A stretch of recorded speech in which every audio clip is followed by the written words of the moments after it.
BPSC से NEET तक setting का खेल। भाभा ऑटोमेटिक रिसर्च सेंटर का असिस्टेंट टेक्नीशियन गिरफ्तार। एईडीओ परीक्षा में 25 लाख की डील का खुलासा। नमस्कार, आप देख रहे हैं सिटी पोस्ट लाइव। मैं हूं सृष्टि राज।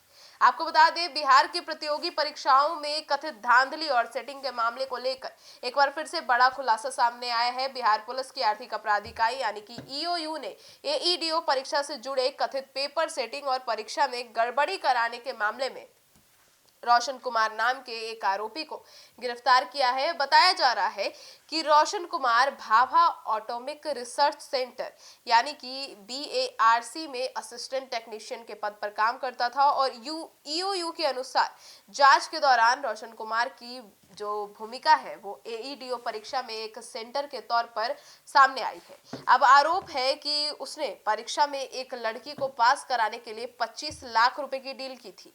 इसी कथित डील की जांच के दौरान पुलिस को परीक्षा में सेटिंग के नेटवर्क से जुड़े कई अहम सुराग मिले हैं। अब 25 लाख रुपए में पास कराने की कथित जो डील हुई थी, इसके बारे में बात करें तो जांच एजेंसियों के मुताबिक रोशन कुमार पर आरोप है कि उन्होंने एईडीओ परीक्षा में अभ्यर्थी को अनुचित तरीके से लाभ पहुंचाने की योजना बनाई थी।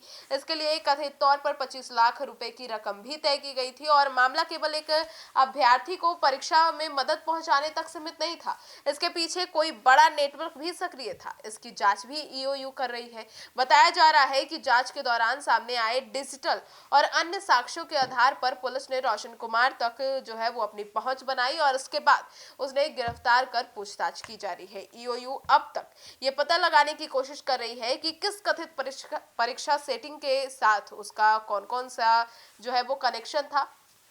आपको बता दें, ऐसे में सवाल उठता है कि बीपीएससी और नीट जैसी परीक्षाओं पर इतने सारे धांधली कैसे हो रहे हैं।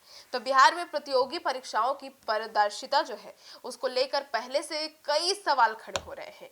बीपीएससी, शिक्षा भर्ती परीक्षा और नीट जैसी परीक्षाओं में पेपर लीक हो जाता है, फर्जीवाड़े होते हैं, परीक्षा में गड़बड़ियां सामने आती है। समय समय पर ऐसी घटनाएं सुनने को मिल रही है। अब ऐसे में एईडीओ परीक्षा में 25 लाख रुपए की कथित डील और बीएआरसी के एक कर्मचारी की गिरफ्तारी ने पूरे परीक्षा सिस्टम पर बहस को और तेज कर दिया है। तो ऐसे में अब सवाल उठता है कि क्या किसी बड़े नेटवर्क का भी हिस्सा था ये लोग और ये जो आरोपी थे वो।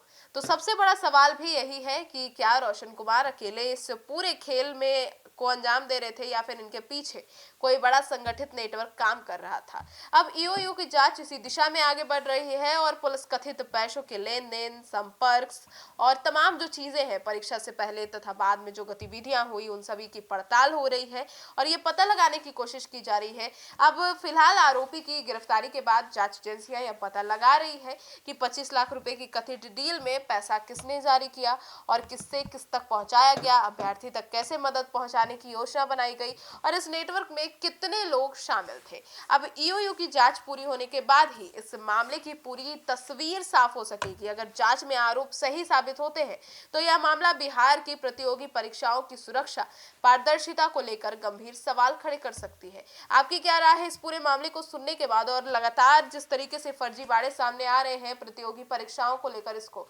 अपनी राय जरूर बताइएगा। धन्यवाद।